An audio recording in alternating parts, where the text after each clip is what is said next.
আসসালামু আলাইকুম। কাছে দূরে যে যেখান থেকে আমার এই ভিডিওটি দেখছেন সবাইকে স্বাগত জানিয়ে শুরু করছি আমার আজকের ভিডিও। হঠাৎ রাত করে কিসের জন্য রান্না করতে হলো সেটাই আজকে তোমাদের সঙ্গে শেয়ার করছি। দেখুন বন্ধুরা, এখানে আমি অনেকগুলো ডিম সিদ্ধ বসিয়ে দিলাম। এদিকে আপনাদের ভাই আমাকে মুরগিটা কেটে সাহায্য করছে।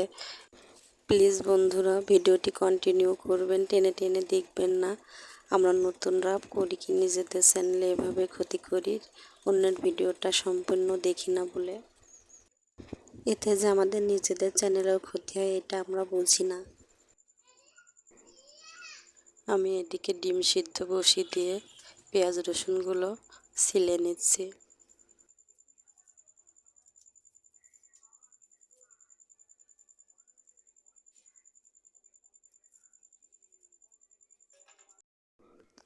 আপনাদের ভাই আর এদিকে দেখুন মুরগিগুলো কেটে পরিষ্কার করে নেওয়া হয়ে গেছে। এবার আপনাদের ভাইয়া আমাকে এরকম অনেক কাজে সাহায্য করে।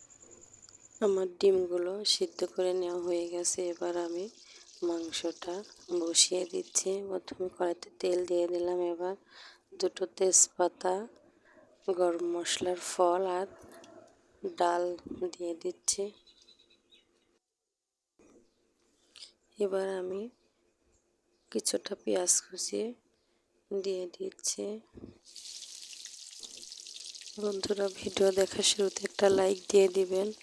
আর যদি ভিডিওর কোথাও একটু ভালো লাগে তাহলে বন্ধু হয়ে পাশে থেকে যাবেন। আর যারা অলরেডি কাজটা করেছেন তাদেরকে অসংখ্য ধন্যবাদ।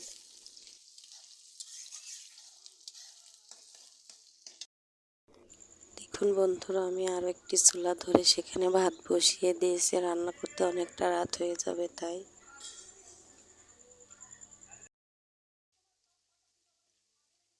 নেওয়া হয়ে গেছে। এবার আমি এখানে আদা রসুন ও জিরা বাটাটা দিয়ে দিব। তো বন্ধুরা, এত রাত্রে কিসের জন্য রান্না করা হচ্ছে? এটা আমাদের মেজো দেবরের পিকনিকের রান্না। ওর বন্ধুরা সহ একসঙ্গে খাবে। প্রায় এই রান্নাটা আমাকে করে দিতে হয়। সে আপনাদের সঙ্গে শেয়ার করাটা আর হয়নি। আজকে ভাবলাম আপনাদের সঙ্গে শেয়ার করি। এবার আমি পরিমাণ মতো হলুদের গুঁড়া দিয়ে দিচ্ছি। দিব মরিচের গুঁড়া ও ধনিয়া গুঁড়া। প্লিজ বন্ধুরা একটা লাইক দিয়ে দিবেন। আপনাদের দোয়া ও ভালোবাসায় আমি অনেকটা এগিয়ে গেছি। প্লিজ আপনারা একটু আমার পাশে থাকবেন, আমাকে একটু সাপোর্ট করবেন। এই তো আমার সবগুলো গুঁড়া মশলা দেওয়া হয়ে গেছে। এবার আমি মশলাটা কষিয়ে নিব। এবার একটু পানি দিয়ে দিচ্ছি, না হলে গুঁড়া মশলাটা পুড়ে যেতে পারে।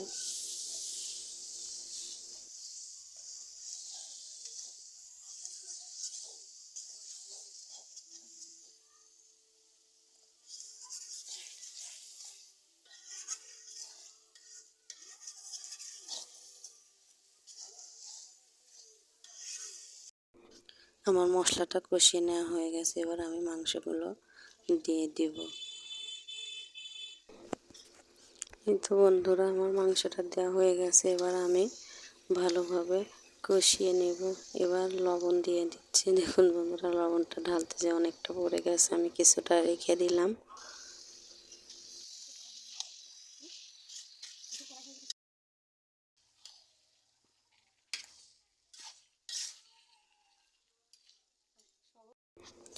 এবার আমি ডিমগুলো ছিলে নিব।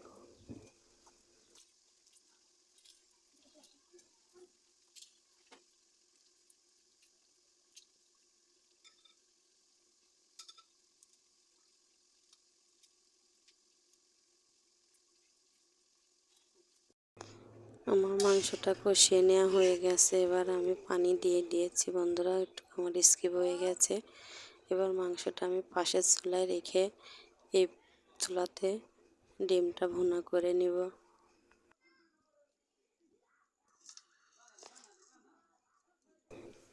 তো আমি চুলাতে একটা কড়াই বসিয়ে দিয়ে তেল দিয়ে দিচ্ছি। এবার আমি ডিমটাতে হলুদ ও লবণ মাখিয়ে নিব।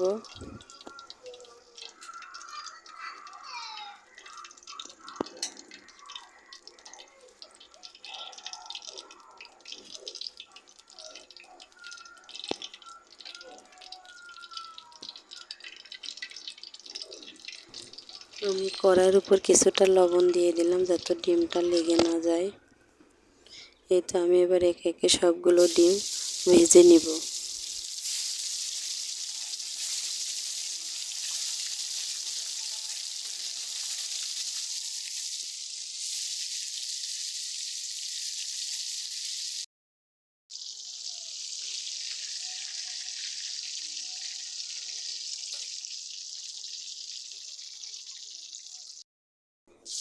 আমার একে একে সবগুলো ডিম ভেজে নেওয়া হয়ে গেছে। এবার আমি কড়াইয়ের তেলের উপরে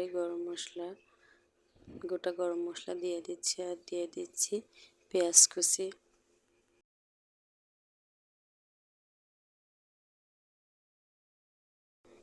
কিছুটা বাটা মশলা রেখে দিয়েছিলাম সেটাই এখন দিয়ে দিচ্ছি। দিয়ে আমি মশলাটা সুন্দর করে কষিয়ে ডিমগুলো দিয়ে দিব।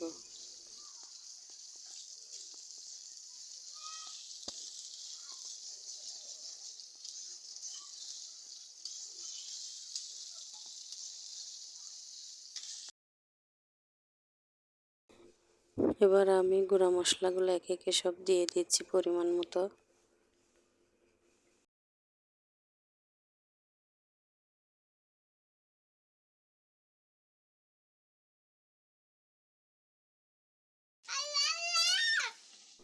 আমার মশলাটা কষিয়ে নেওয়া হয়ে গেছে। এবার আমি ডিমগুলো দিয়ে দিলাম। এদিকে আমার দুষ্টু ছেলেটি দেখুন দুষ্টুমি করছে। ডিমটা আমার হয়ে গেছে। এবার আমি ভাজা মশলাগুলো দিয়ে দিব। মাংসটা তো কিছুটা ভাজা মশলা দিয়ে দিচ্ছি। প্লিজ বন্ধুরা আমার পাশে থেকো, আমাকে একটু সাপোর্ট করো। আমার চ্যানেলটা মনিটাইজ হয়ে গেছে। আপনাদের দোয়া ভালোবাসায় আমি অনেকটা এগিয়ে গেছি। এই বলে আমি আজকে আমার এই ভিডিওটি এখানে শেষ করছি। আসসালামু আলাইকুম, আল্লাহ হাফেজ।